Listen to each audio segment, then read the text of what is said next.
tous, bienvenue dans le 5 minutes pour réussir à Alençon. Aujourd'hui, nous accueillons Christine Roimier. Bonjour Christine. Bonjour Sophie. Peux-tu te présenter en quelques mots? Je m'appelle Christine Roimier. Je suis maman de deux très grands enfants et grand-mère de trois petits-enfants. Je suis veuve. J'ai eu une vie professionnelle ponctuée un peu en deux grandes séquences. Tout d'abord, pendant de très nombreuses années, 25 ans, j'ai été conjoint collaborateur de chef d'entreprise dans le secteur privé, en magasin d'Alençon, dont beaucoup d'Alençonnais se souviennent encore. Et puis, une seconde partie de ma vie, après le décès de mon mari, où je me suis engagée en politique et j'ai été collaboratrice d'élus, de partis politiques pendant 25 ans aussi, pratiquement. Et en parallèle, j'ai exercé des mandats d'élu local à Alençon et au conseil départemental de l'Orne. Un mot qui te décrit le mieux, Christine. Allante et être dans l'initiative et dans le mouvement. J'espère que c'est ce qui, en tout cas moi, c'est ce que je ressens, c'est de positiver les choses, de toujours, quand une difficulté survient, de se dire de cette difficulté, il doit pouvoir jaillir quelque chose de positif, soit dans sa manière d'être construit soi-même, soit pour les autres. En tout cas, j'essaie d'être toujours dans une démarche qui est positive. Donc voilà, j'espère qu'on me ressent comme ça. Je pense qu'on te ressent comme ça, tout à fait. Tu es ce qu'on appelle aussi une facilitatrice. Je t'ai toujours vu œuvrer pour les uns, pour les autres, pour toujours trouver des solutions ensemble aux problèmes du territoire. C'est aussi ma démarche, c'est aussi d'apaiser des tensions, pour positiver quand on est dans des moments un peu difficiles. Il faut souvent d'abord apaiser les tensions et ensuite chercher le bon chemin et un objectif qui pourrait être partagé par le plus grand nombre. Voilà, donc c'est beaucoup d'intérêt pour les autres aussi, de les écouter. Voilà. Un petit rituel du quotidien auquel tu tiens. Lire la presse et m'informer. Je ne me vois pas commencer une journée ou vivre une journée sans avoir pris connaissance de l'actualité internationale. Il y aurait beaucoup à dire en ce moment, de l'actualité nationale et de l'actualité locale. C'est pour moi quelque chose d'essentiel, d'être en temps réel sur ce qui façonne notre environnement et notre univers. Une chose dans laquelle tu te sens à l'aise. Alors, je me sens à l'aise quand il s'agit de conduire un projet, de rassembler les gens autour d'un projet, les partenaires autour d'un projet.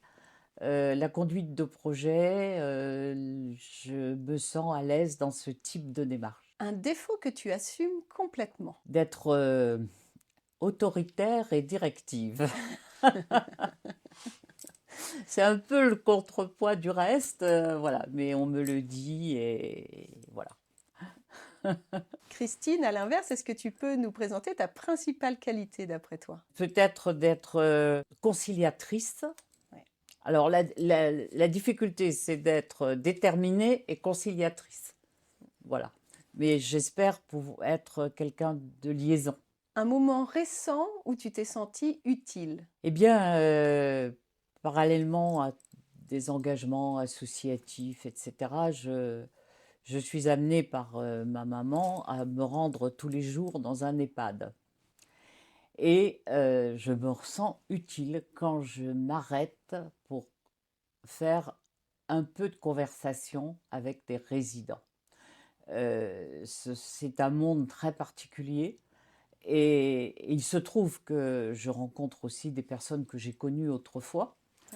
Quand je m'arrête et qu'on peut échanger, j'ai l'impression de leur faire du bien et là d'avoir été utile à un peu plus de bien-être pour ces personnes-là. Dans les sujets de la vie locale, lequel te touche le plus personnellement? C'est tout ce qui touche aux engagements associatifs. Parce que j'y suis engagée bien avant d'avoir eu des mandats électifs.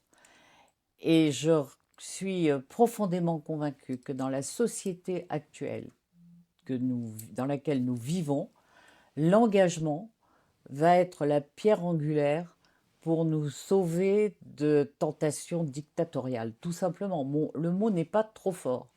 Si nous ne réussissons pas à convaincre une grande partie de la société et des jeunes à s'engager dans des structures associatives, eh bien, nous serons tous victimes de démarches qui nous amèneront à des gouvernements de type dictatoriaux, qui soient nationaux, locaux, voilà. Donc l'engagement associatif et l'attention apportée au monde associatif, pour moi, est une pierre angulaire. Pas seulement pour faire plaisir, parce que les bénévoles, ça demande à être respecté, bien sûr, tout ça, mais aussi parce que c'est un vrai choix de société. C'est de faire confiance aux individus pour se prendre en charge, s'organiser entre eux. Et je pense que le monde associatif est un partenaire des municipalités. Ils n'ont pas les mêmes missions, mais ils doivent en être des partenaires pleinement et être considérés comme tels. Donc pour moi, c'est quelque chose qui me tient vraiment à cœur.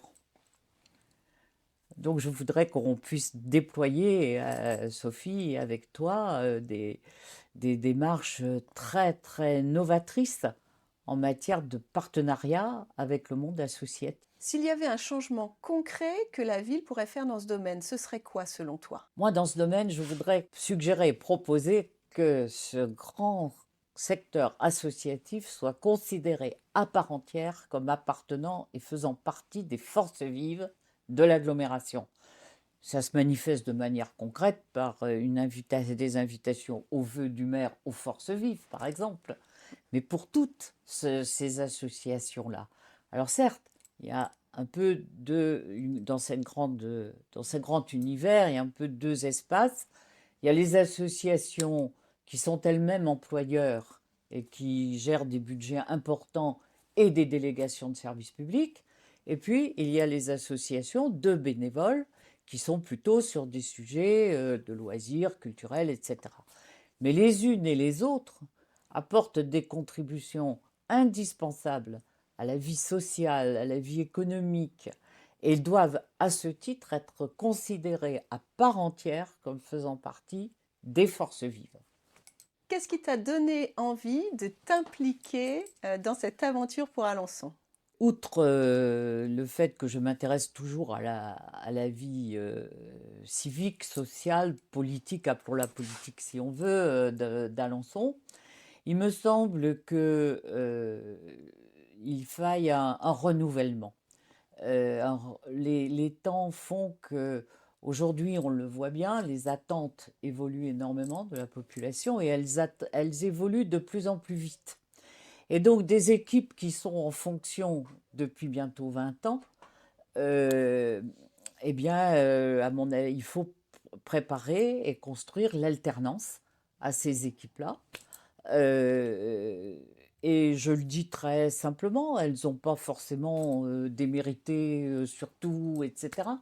Mais pour moi, je pense que c'est le renouvellement, le fait de travailler avec des personnes qui vont avoir un regard nouveau, un regard neuf, un regard euh, adapté aussi aux attentes d'aujourd'hui.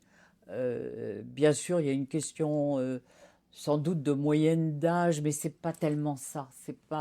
C'est le fait d'être nouveau dans des fonctions qui apportent un regard aiguisé sur ce qui mérite d'être corrigé, sur ce qui mérite d'être amélioré et sur ce qui mérite sur des éléments nouveaux qui méritent d'être apportés. Donc, je pense que Sophie mène une équipe qui est tout à fait dans ce profil-là, qui est euh, formée de personnes qui ont toutes des responsabilités et des compétences, chacun dans leur domaine, qui ont fait leurs preuves tout en étant encore des personnes pleines d'énergie et de ténacité. Toute cette équipe m'a beaucoup séduite, le projet aussi, bien sûr, d'avoir de l'ambition pour sa ville d'Alençon, de la faire rayonner.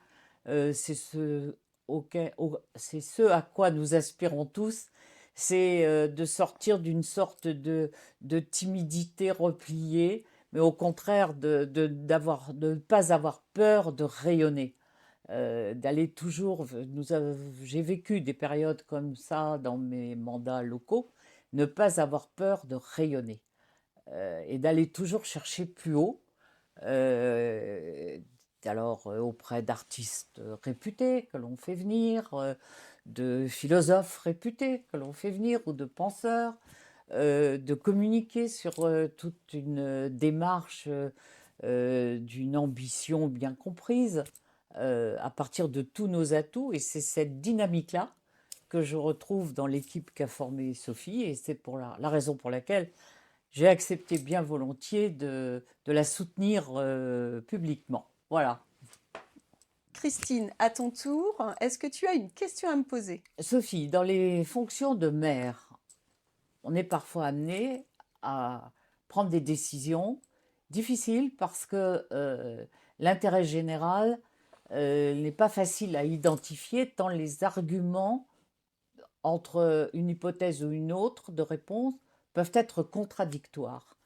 Donc, est-ce que tu es capable de dire non à certains interlocuteurs qui ont des arguments qui peuvent paraître recevables pour définir ta position sur ton choix et le défendre comme étant celui de l'intérêt général?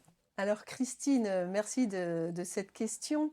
C'est vrai que parfois on peut se poser la question, est-ce qu'elle va savoir dire non?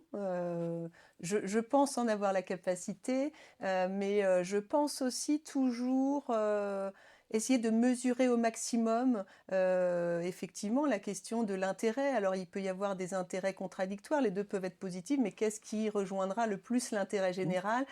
C'est pas facile. Toutefois, je pense que il faut savoir s'entourer. Il ne faut pas hésiter à prendre le délai de réflexion nécessaire pour pouvoir mesurer l'ensemble des arguments. Donc, j'ai aucune difficulté à dire non. Et si je dois le dire, je saurai l'argumenter et ce sera toujours dans l'échange avec les personnes qui proposent les projets, parce que c'est ça aussi, c'est pouvoir expliquer. C'est pas juste un courrier qu'on envoie en disant bah non, votre projet, on va pas le recevoir. C'est prendre le temps d'expliquer et de faire comprendre que l'intérêt général, ce n'est pas une petite somme d'intérêt individuel, mais que parfois il y a d'autres choses à prendre en compte. Merci en tout cas de ta question. Merci Christine de ce temps d'échange. Merci Sophie de toute la démarche qui est la tienne. Je vous quitte en vous disant à très bientôt pour un prochain 5 minutes pour réussir Alençon.